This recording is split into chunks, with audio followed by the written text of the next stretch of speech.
Engagers, this is Professor Game, where we interview successful practitioners of games, gamification, and game thinking who bring us the best of their experiences to get ideas, insights, and inspiration to help us in the process of using games and gamification in our daily lives, for example, to learn what we are teaching. And I am Rob Alvarez. I work at Ironhack, teach at IE Business School University, and so much more, and host this podcast.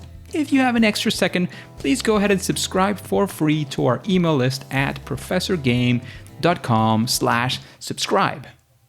Hey Engagers, welcome back to another episode of the Professor Game podcast. And we have Peter with us today. But Peter, before we take off, are you prepared to engage? Yes, I am. Thank you very much for the invitation and greetings to all the listeners. That sounds fantastic because Peter is here with us today because Peter Filak. Filak, is that a good way to pronounce it? That's correct. He is the head of partnerships and sales and is currently expanding the client and partner base of the Games for Business learning platform. And since 2010, he has been involved in the development of gamification-based solutions for L&D and HR purposes, multinational corporations and higher education institutions. And he has earned, of course, the Coursera Verified Certificate in Professor Werbach's gamification class. And he enjoys participating at international events where he follows the latest trends in L&D and HR tech. So, Peter, is there anything we're missing from that intro that we should know? No, it was pretty comprehensive. Thank you.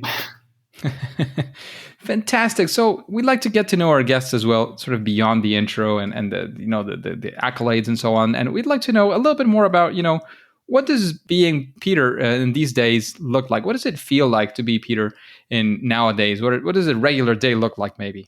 Well, besides having the luck of being a father of a wonderful little daughter of mine, who is 4 years old, actually a regular work days for me mostly consists of communicating with various stakeholders, whether it's my colleagues in the company, where we plan the strategy of the company or assess anything regarding sales and marketing. Besides that, I communicate a lot with our partners, and as you mentioned, since I'm responsible for sales and partnership, with our clients and potential or future clients. So most of my day goes by with having calls online, especially since COVID. It's mostly online work. Obviously, before COVID, I used to travel a lot more. So what I do is I represent our company at all these events and towards all the clients and partners. I keep in touch with them. I correspond with them. I prepare our projects as thoroughly as possible so that our project team can then take over and manage the actual implementation process. And if we get lucky enough to be back to a little bit like the days before 2020, then I will have the chance to travel a lot more, which I used to do back then, to conferences, exhibitions, client meetings, partner meetups and workshops, etc. So that's pretty much a typical work schedule for me. Sounds very exciting. Plenty of things going on. So, Peter, let us dive right into one of the stories of you and perhaps of the company as well. We'll see where you want to lead us, but we would like to know of a time where things were going apparently well, but in the end you realized they were not. You were going north and things went south. One of those times that you could call your favorite fail or first attempt in learning. We want to be there with you at the ground level. We want to hear the story. We want to perhaps take away any lessons as well that you got from that, and of course how you got out of that fail moment and sort of moved forward. Well, that's a really interesting question, actually. And I think the fundamentals of our company, our organization, the brand Games for Business actually started with sort of a failure because our predecessor used to be an online digital marketing agency. And we did a lot of unique online digital projects for our clients, which were actually very successful. And we also started doing game-based or gamification-based solutions already back in 2006, which is a time when gamification was not this kind of a buzzword or trendy phenomenon that nowadays almost everybody knows in the HR and learning industry where we are present. And we did really spectacular projects which received a lot of attention in the international press and received recognitions. But to be honest, we have to confess that they didn't actually make too much money for the company. They didn't bring in too much profit. They were very spectacular, and we managed to gain some fame through them.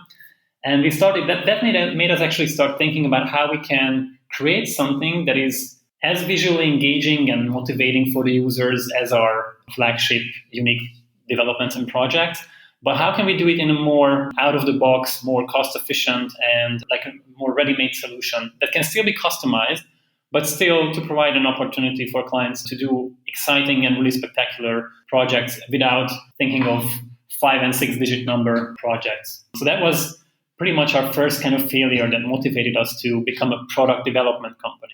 Other than that, of course, I can think of some failures when it comes to actual projects where through some really enthusiastic users who farmed points in our systems and had the motivation to really find out how they can make the most of the system and actually find those little secret areas where they could even take advantage of, like really getting on top of the leaderboards and everything.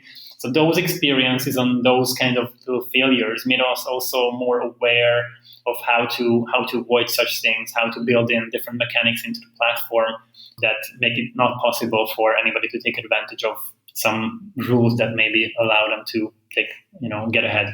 Interesting. So plenty of lessons there to go on, engagers. Always, as I like to remind you, you can always go back and listen to anything that you missed, any notes you want to take. That's one of the beauties of a podcast, right? That you can just go back and listen to it again as many times as you want or need. So, Peter, actually, let's take a spin on that. You mentioned your failure, some of the lessons that you've learned.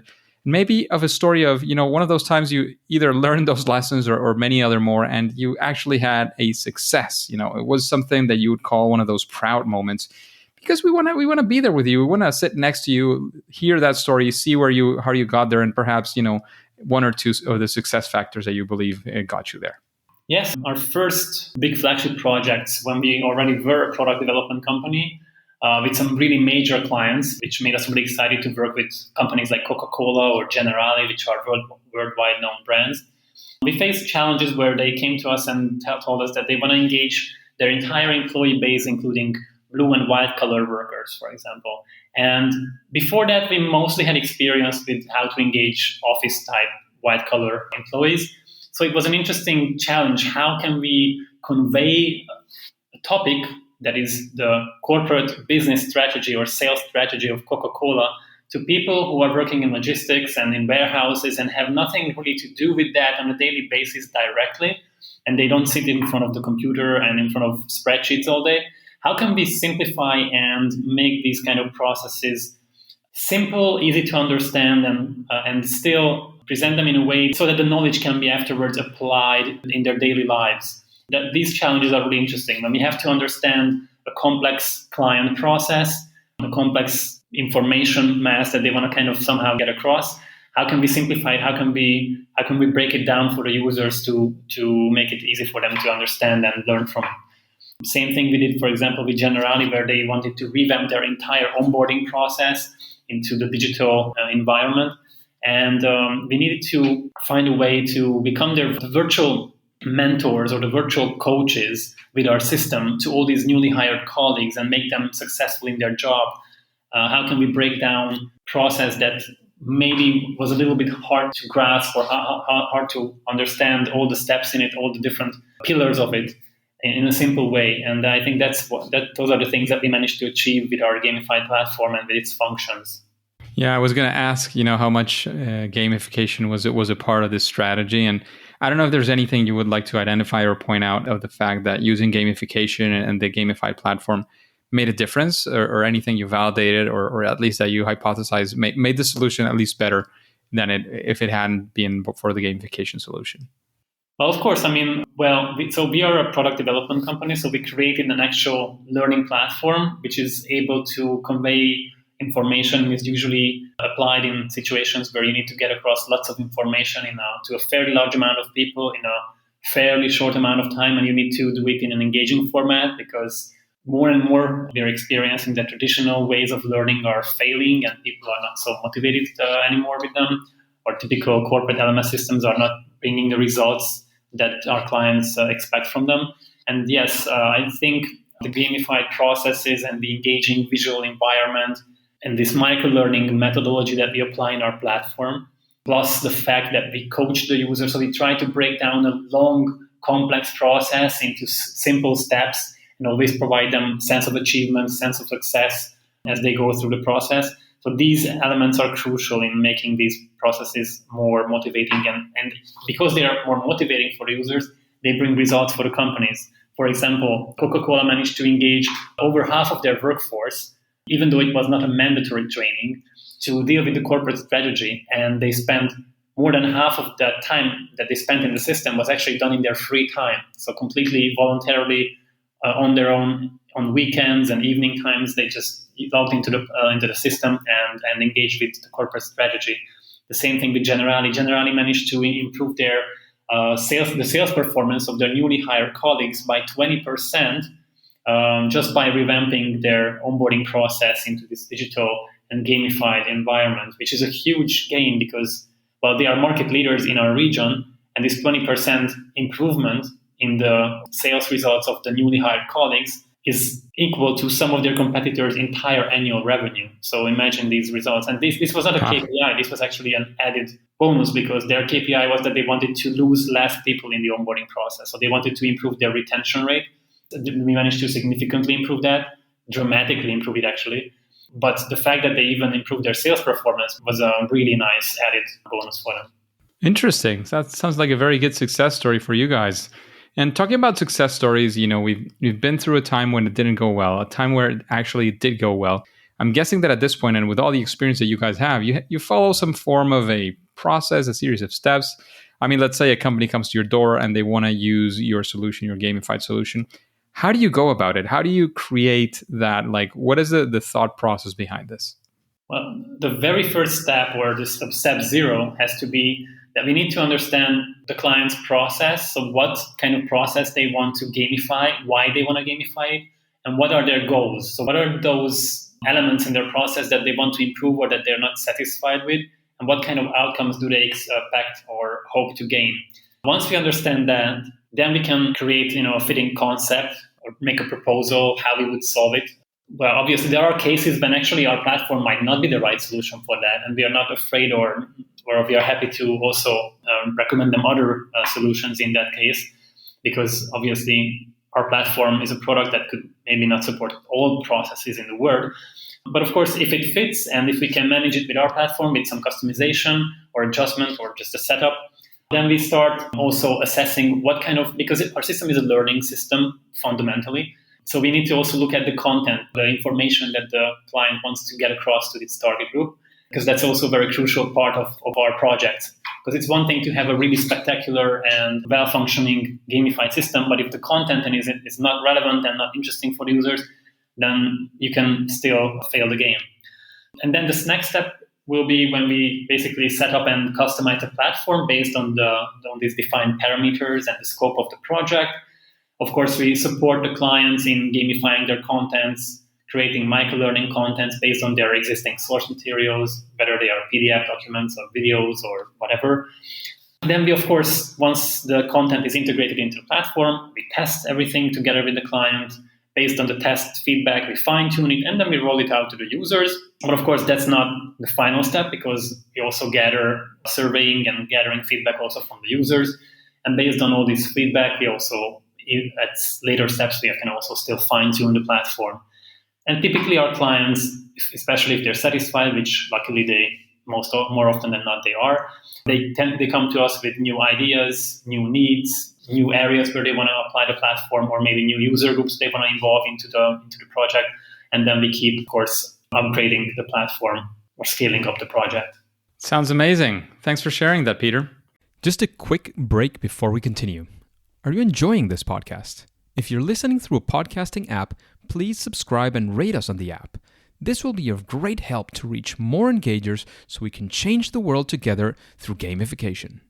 And Peter, when you think about, the idea of gamification and using games in learning processes, which seems to be one of the main things that you do, is there some sort of best practice, something that you would say, if you do this in your project, it'll typically at least make your project a little bit better? Well, I think, maybe I mentioned it in my previous answer too, that what we believe crucial is that the goals in a project need to be really well defined. In the case of our clients who come usually from HR and learning departments or environments from typically multinational clients, this could be learning efficiency, reducing attrition rates, engaging their user base or their employee base, standing out from their competitors towards their candidates. So these are the typical kind of problem areas or issues that they come to us with.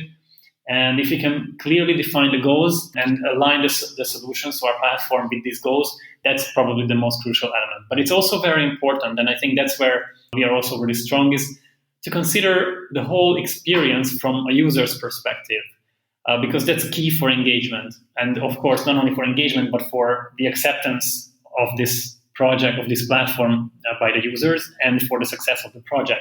So we have to think about what will be the motivation of the user. Why will they want to use it? How it will benefit them, or how it will make their work life, their daily life, or whatever better. So that's important. And also, as I mentioned before, content is also crucial in this process.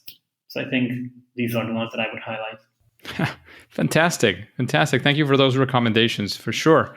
And talking about recommendations, would you say that there is a person that comes to your mind when you hear these questions? You've now been around in the podcast for some minutes. Somebody ring a bell, like, I would like to hear this person answering these questions on a podcast like this one on Professor Game. Interesting question. Well, I didn't mention it yet, but we are a company based in Central Europe, but we do support clients internationally through a network of partners. And one of our partners has been working with us for quite a long time on quite a few projects. Their colleague, so their leader, Gianni Minetti, he has a lot of experience with implementing gamified solutions especially for clients in the financial sector, that kind of clients they work with. So I think his experience and his outlook could be really interesting for your listeners. He's representing Excellence Education from Milan, and his name is Gianni Minetti. But I can also think of our clients. There's, for example, Balázs Fertig, who we have worked together with when he was working at BP's shared service centers. We did a really exciting gamified project together, which is an award-winning project a couple of years ago. But we now also work together because now he works for one of the biggest banks in our region. And now he's also working with us on gamified solutions. So I think his experience could also be interesting. Can you repeat the name of this second guest? Because I got Gianni Minetti, but I didn't get the second one. I can repeat it. It's Balázs Fertig. But since our language, Hungarian language, is very complicated and difficult to write down and to understand, I think I better send it to you. Sure. We can do that async after we're done with the interview. So thanks for those recommendations as well. And finishing up with this sort of stack of recommendations, is there any book that you would recommend the engagers, this audience of people, interested in games and gamification? Well, I'm not very up to date related, since I have a 4-year-old daughter. I don't have as much time as I used to have for reading. I'm always fond of books by Malcolm Gladwell because he has a really interesting perspective on different processes in society. So I definitely recommend him. I think what I would recommend those who are interested in gamification is to look at, because everybody plays games, and our team is obviously non exception, especially our IT team. Needless to say that they play a lot of various kinds of games. And obviously when you work in gamification or you work on such a product, you tend to look at games and gamified solutions of always from perspective of how we can apply or use certain elements and mechanics that we find really interesting in these different kinds of games in our platform. And I also recommend or urge the listeners who are interested in maybe applying gamification as a methodology for whatever process to think about what kind of games they play, what they like about those games, and what elements of those games they think could be somehow used in their business process or in their whatever issue they are facing. Fantastic. Sounds good. Some bibliography by Malcolm Gladwell, but then, some non-reading by researching and seeing games in a different perspective, for sure. So what would you say in this case, we're still talking in this world of gamification, games-based learning. What would you say is your superpower, that thing that you do at least better than most other people? Now that I thought about it, there's one more book that I think could be still interesting that just came to my mind because I was talking about motivation, and Daniel H. Pink has a book called Motivation 3.0.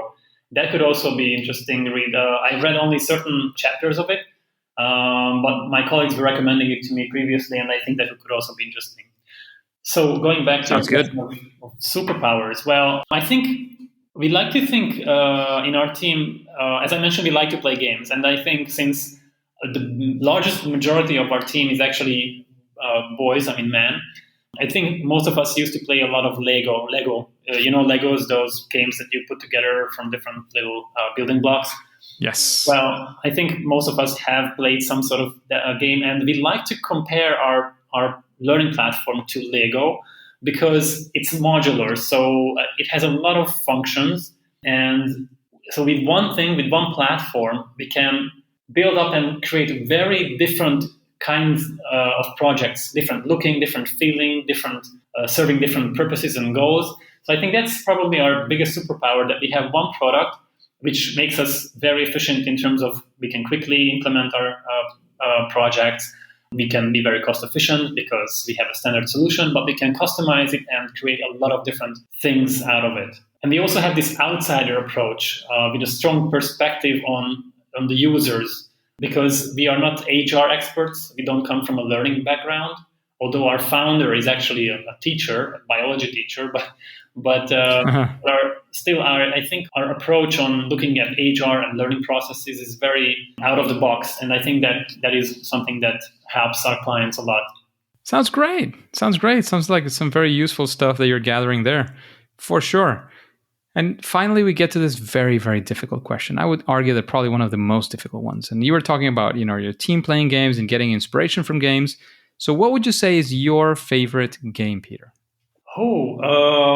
Yeah, I'm a more traditional type of game player, which means that I prefer more analog games. So I really love playing board games and card games with friends and family. Always at Christmas times or whenever we get together with my best friends, we love to play cards and board games. I think because the cool thing about games is that all of us have different personalities, and the different games have different strengths and different characteristics that appeal to all of us. So I'm more, when I play board games, I'm more a fan of interactive games where we have to speak and use associations and maybe even trick each other. So like those fun games where you can laugh a lot, but at the same time, and that's why I think our platform is also useful, because people are motivated by very different things, and that's why we need to have a lot of different kinds of gamification elements in one system, because everybody can find their own little perk or their own little thing that they prefer or that makes them motivated, which could be for some people collecting all the badges, for other people having the highest amount of points, for other people being on top of the leaderboard, for other people maybe it's the story, the narrative that engages them. So it's a lot of different things. For me, it's these analog, very social types of games. So I'm going to have to hold you a little bit to the fire, Peter. From those board and card games and maybe even party games, which one is the one that you say, this is the game? I would highlight this one as my either current or historical or whatever favorite game. What would that be? If I asked you specifically that, what would you go for? Let me think, because as you might guess, we play these games in our own language in Hungarian. I have to think in English, in the international titles of these games. Because there's one that I specifically like, which is Chameleon. It's called Chameleon, but I actually do believe that it actually was developed by a local, so a Hungarian guy, and I don't even know if it has an international version. But that one is a very interesting one. Chameleon is a good one, then. That's a good one to have a reference of. Yeah, I would definitely recommend to research it or look it up, because I'm pretty sure it has to have international editions. Sounds great. And Peter, when we have some extra time, as is the case today, we like to use some of the questions that are sent by our audience, and we select them randomly. So here's a question that we're getting today: have you had a situation where you had to decide that gamification, games-based learning, or whatever way you want to name it, was not the solution to use? And of course, there's a small follow-up, which is, how did you get to that conclusion? There have been such situations, of course. Just to name one harsh one, is when I was at an exhibition a couple of years ago, and this guy comes to me and he starts talking about their employees, how they're very underpaid and they are doing quite a risky job in the warehouses, and how they are even punished if they break something. Then it's subtracted from their salary, which is already very low. And then he comes to me with a question of, how they can change all that and like motivate these people with virtual rewards instead of providing them higher salaries or any extra bonuses or something like that. And I was telling him, I didn't want to insult him, but at the same time, I was thinking, if your employees are so underpaid, you can provide the best motivating system for them. But when you're talking about people who have such low salaries that like even getting by on a daily basis is a difficulty for them, I think it's going to be very hard to subtract the monetary motivation or the financial motivation with anything virtual and cool looking. So I think that's not a situation where I would recommend to use it. But of course, usually the challenge is when clients come to us with a very unrealistic idea of what gamification is, because many times people mix up games or gaming with gamification. Gamification is not a game. Gamified system, our platform is definitely not a game. It serves the purpose of learning, of conveying information to a target group in an engaging format. But the purpose is not to make people play the game. The purpose, everything we do in the platform, all the motivational elements are intended to motivate the user to process the content. That's the key. And sometimes there are potential clients who come to us with, they saw a really spectacular game, Fortnite, whatever, and they think we can just achieve that. Of course, for, within 2 weeks and for a $5,000 budget. So, and they compare this to something that has been developed for years or maybe even decades and has been, millions or tens of millions of dollars, if not more, have been spent on them. So sometimes people tend to have very unrealistic ideas about gamification because it's just mixed up in their heads. Sounds amazing and sounds like very realistic, right? Yes.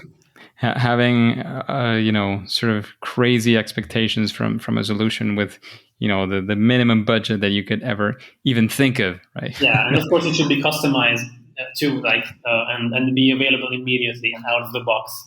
Absolutely. Because, it's like an oxymoron having something customized but out of the box. So like that in itself is interesting how some clients sometimes think about out of the box solutions. Obviously, if something is out of the box, it cannot be already adjusted and customized to your detailed expectations. So it's sometimes a challenge. But luckily, this is, I think, getting more and more rare, because I think our target groups, the industries where we are active, and these experts who are working in HR and learning, they are hearing and learning about gamification and gamified solutions more and more. And they, I think, come much more prepared and much more valid or much better questions, I think, and much more prepared for what they can expect.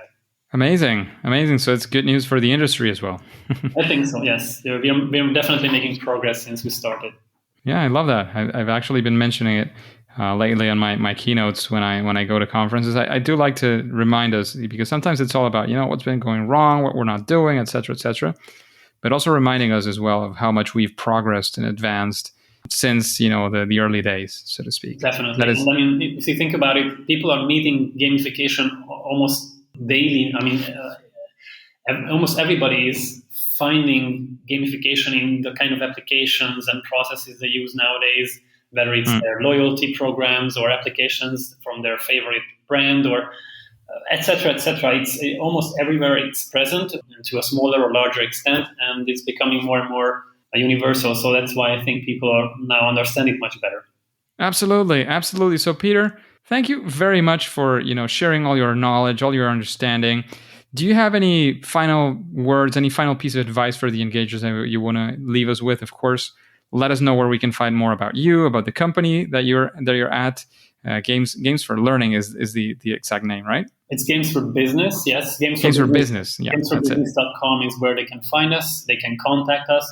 Obviously, peter.filak@gamesforbusiness.com will also work, but through our website, they will always find us. And of course, we have our YouTube channel where we share our case study videos and other materials. We also have Facebook and LinkedIn channels, so they can find us on even Instagram. So they will find us on most social media channels, and they can connect with us really easily if they just remember Games for Business, which I think is a really catchy and easy to understand name.